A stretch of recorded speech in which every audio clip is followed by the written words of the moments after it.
कि किसी और ने हमें अविश्वास में डाल दिया हो, हमारी श्रद्धा को खंडित कर दिया हो, या हमें हमारी आस्था को और निष्ठा को नहीं जमने दिया हो। ऐसा नहीं है, हमारे ही अपने कर्म हैं जो हमने अपने लिए मुश्किल में डालने के लिए किए हैं। भैया, और कर्मों के बारे में तो ऐसा है कि जैसे कि माँ ने 4 लड्डू बनाए हों और थोड़े थोड़े से दिए 3 लड्डू में से, सो हमने अपना असंतोष व्यक्त कर दिया, पर थोड़ा मन को संतोष भी हुआ कि चलो इतने थोड़े तो गए, भीतर तो गया कुछ। लेकिन उन 4 लड्डुओं में से एक लड्डू पर किसी सर्प ने आकर के विष गिरा दिया है। अब बताइएगा कि वो पूरा लड्डू कोई हमें दे दे तो क्या हम खाना पसंद करेंगे? हमें वो 3 में से थोड़ा थोड़ा ही ठीक है, वो चौथा पूरा भी कोई दे दे तो हमें नहीं चाहिए। ज्ञान पर थोड़ा सा आवरण डल जावे, बाकी तो शैवोपम बना रहता है, सो थोड़ा बहुत जानने में आता है।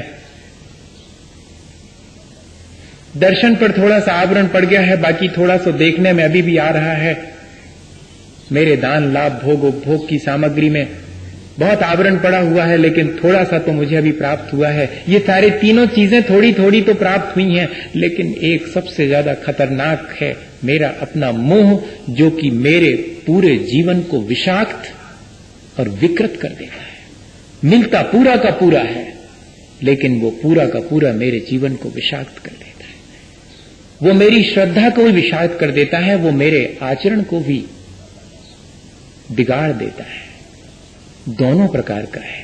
मेरी श्रद्धा को विकृत करने वाला, मेरी श्रद्धा को ठीक जगह नहीं जमने देने वाला, बल्कि मेरी श्रद्धा को जहां मेरा अहित है उस पर मेरे विश्वास को जमा देने वाला, और जहां मेरा हित होता है वहां से मुझे रुचि ही जागृत नहीं होने देता। ऐसा भी एक मोहनी कर्म है। और एक मोह की वैरायटी ये है कि वो मेरे अपने आचरण को हमेशा बिगाड़ती रहती है। ये किसने मेरे लिए बांधे होंगे? किसी और ने नहीं। किसी और के बांधे कर्म हमें नहीं भोगना पड़ते। ऐसा होता तो बहुत सी मुश्किलें खड़ी हो जाती, और कई बार लगता है कि नहीं, बहुत आसानी भी हो जाती। लेकिन ये दोनों तरह की चीजें जीवन में नहीं है। जो हम बांधते हैं वही हम अनिवार्यतः भोगते हैं। इसलिए यदि हमारे भीतर श्रद्धा नहीं हो पाती, हमारे भीतर विश्वास नहीं जम पाता, हमारा आत्मविश्वास, अगर हमारा सेल्फ कॉन्फिडेंस नहीं है, तो इसके मायने हैं कि हमने कोई ऐसा दुष्कर्म किया है जिससे कि हमारे भीतर श्रद्धा की रोशनी जागृत नहीं हो पाती।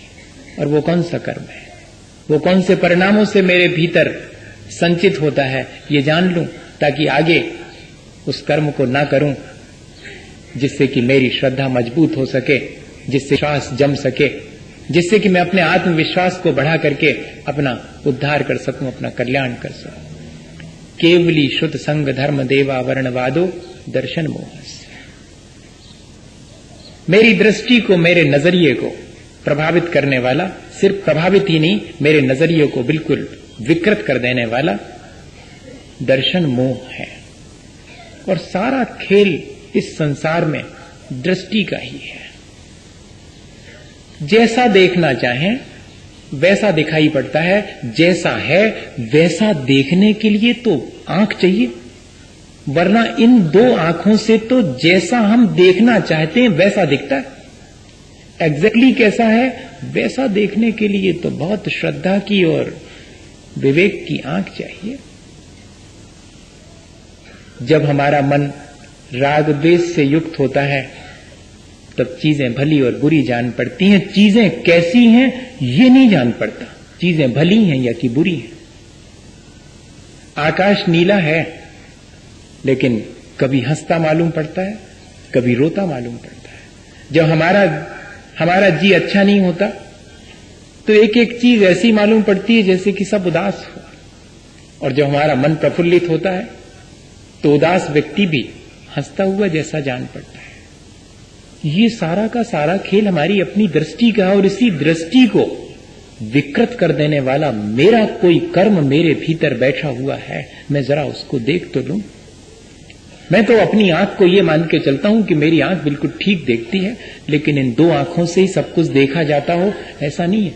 आंख तो सिर्फ जो आंख से दूर है उसे देख पाती है, आंख में पड़े हुए को तो आंख भी नहीं देख पाती। देख पाती है क्या? आंख तो एक दूरी की चीज, जो हमसे जितनी चीज दूर है और हमारी आंख की सीमा में है, वो हम देख पाते हैं। पर आंख के अत्यंत निकट हो और आंख में ही पड़ी हो कोई चीज तो नहीं दिखाई पड़ती। हम अपने आप को नहीं देख पाते हैं और बाकी सारी दुनिया को देख पाते हैं। ये क्या चीज है जो कि हमें खुद अपना परिचय नहीं होने देती? ऐसा कौन सा कर्म है? यही है जो दृष्टि को विकृत बनाने वाला मोह है,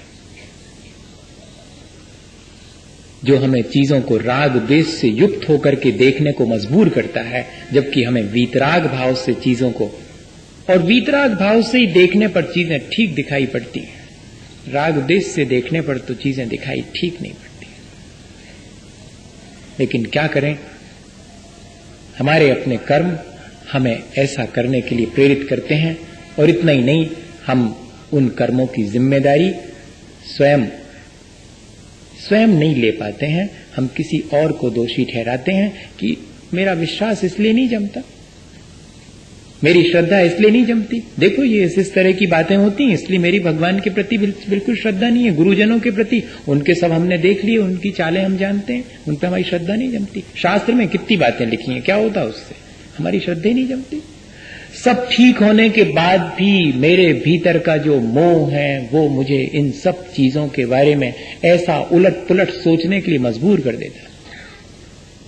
केवली शुद्ध संग धर्म देवा वर्णवादो दर्शन मोह कैसे परिणाम होते हैं, जबकि ये अश्रद्धान मेरे भीतर जागृत होता है। असल में जो महान आत्माएं हैं, महापुरुष हैं, उनमें जो दोष नहीं है, उन दोषों का हम आविष्कार कर लेते हैं, उन दोषों को उनमें कल्पना करने लगते हैं। इसे कहते हैं अवर्णवाद। और ये जो अवर्णवाद है, जिसमें दोष नहीं है उसमें उन दोषों को देखना, उन दोषों की कल्पना करना, ये मेरी दृष्टि को दूषित करते हैं।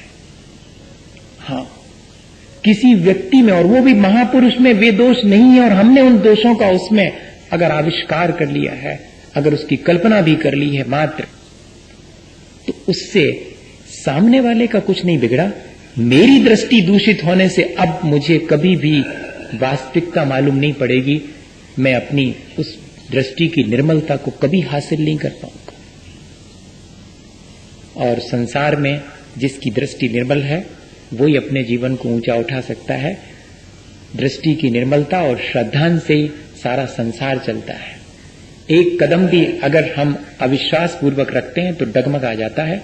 संसार भी विश्वास से चलता है और संसार से पार होने का रास्ता भी विश्वास और श्रद्धा से ही चलता है।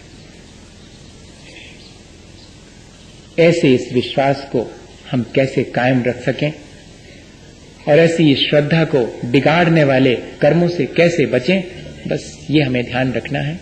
केवली किसे कहते हैं?